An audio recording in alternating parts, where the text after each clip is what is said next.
There was an Instagram post you put up, and it was about Larry Hoover and Jeff Fort being appalled at the Tyshawn Lee murder, right? Yeah. And the caption was, if Larry and Malik had more contact with the outside world, do you think that they could help solve the crime in the black communities? Chicagoans, what do you think? And you said, hell the fuck nah. You can finish reading. He said, bet nobody even lie and act like they could, because first of all, nobody knows shit about them under the age of 25.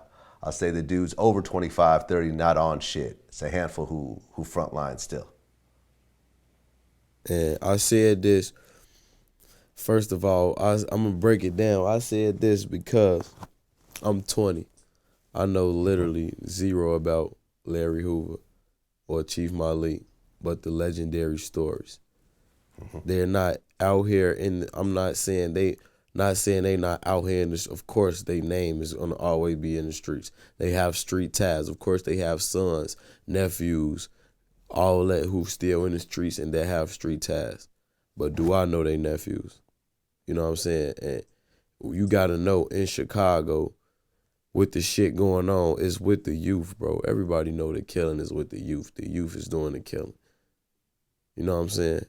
It's our generation that's out here doing everything. Old niggas not out here killing each other. They barely, they trying to get some money. And the old niggas that's on the streets, guess what they doing?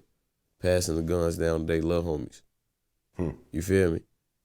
So at the end of the day, if you think like me and got the mindset, if I'm in the streets, I'm doing this killing, I'm risking my life, my freedom every day. Can't nobody tell me shit about my life and what I'm doing. You not out here putting this work in with me front line. Now for the cowards who out here killing kids and shit like that, I don't speak for them. I can't speak for them. You know what I'm saying?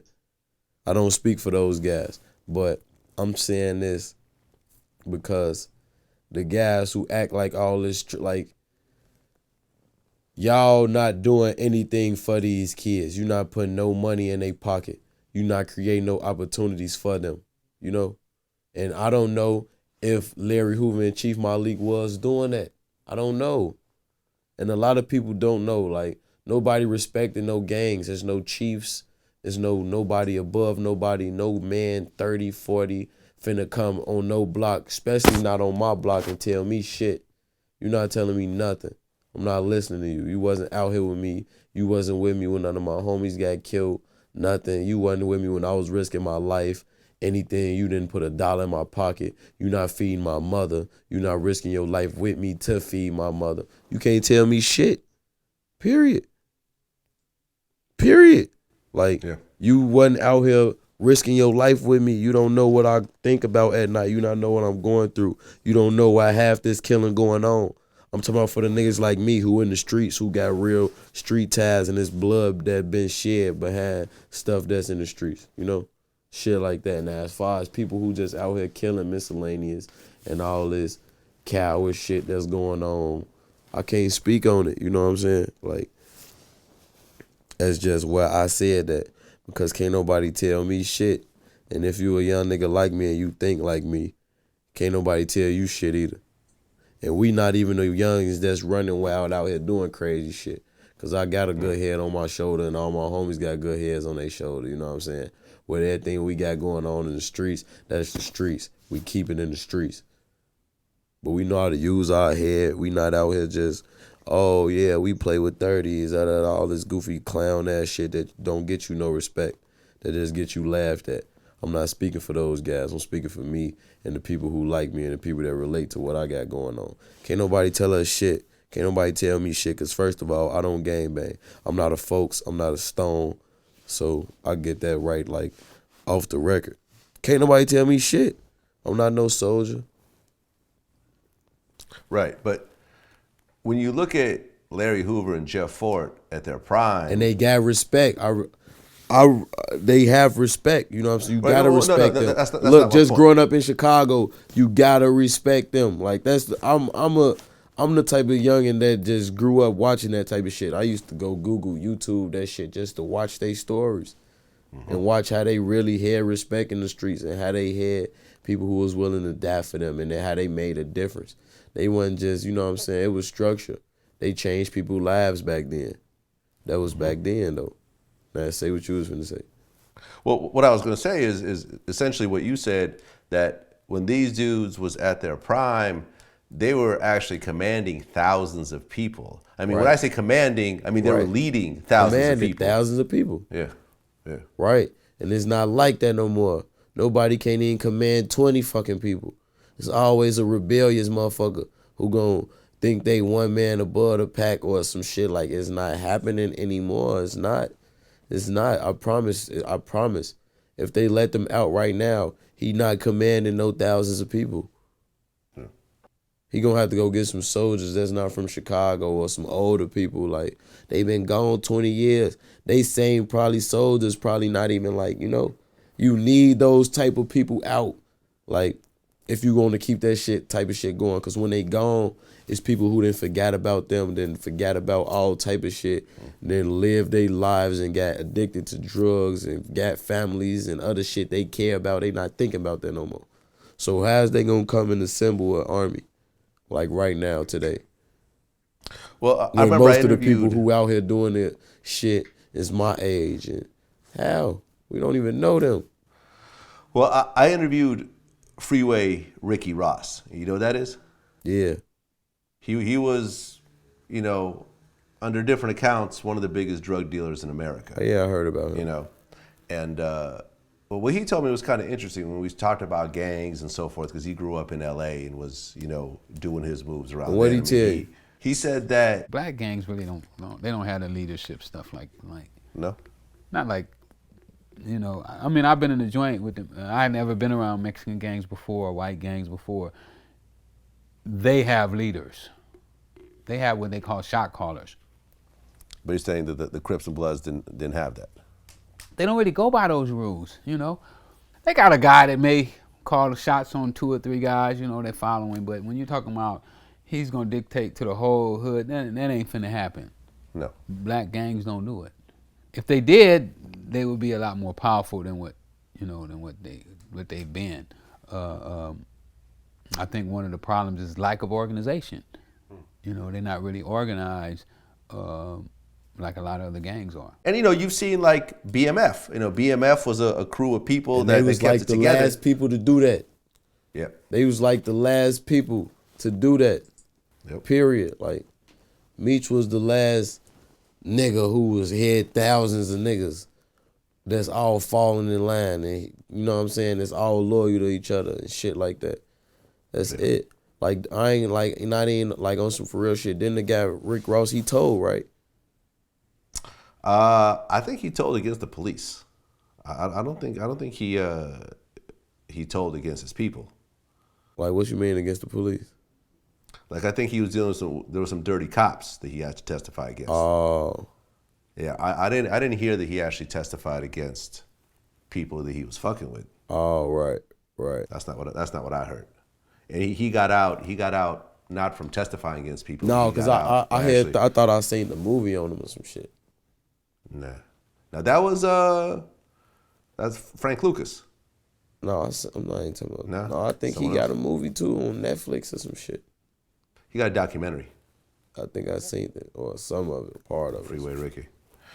But yeah, I mean that was the interesting thing, because it was like when you have these type of organizations in the black community, they don't function, or like, you know, for example, like the Nazi, you know, white power type, you know, because I mean, you got certain people who have certain beliefs. Like, those people, it's not the Nazi shit. Of course, money make the world go round, but those like skinhead guys, they ain't tripping on money and shit. That's not they big. They got beliefs that they die hard about. Chicago, blacks, young niggas over the world, money. That's all it is. Money is power. And then some people got their wrong agendas. They want money for the wrong reasons, to be the man, for bitches to stun and shit like that. You got people with those type of agendas. If y'all ain't got no $1 billion and every man is eating, every man feel like a boss, it's not gonna work that way. Cause certain niggas don't got the same beliefs. And you got certain people who got certain jobs or certain things that they good at, but they want to have your job or be good at some other shit or think they something that they not. Everybody got to understand their role and play it well. And that's a problem with young niggas and black niggas, you know what I'm saying, with that's trying to be something or be an organization that's not happening. And I can't speak for outside of Chicago, but Chicago, the whole city of Chicago segregated. Like, it ain't like no areas in Chicago where it's interracial. Like, it's black neighborhoods, white neighborhoods, Mexican neighborhoods, Chinese neighborhoods. Really? And then, hell yeah.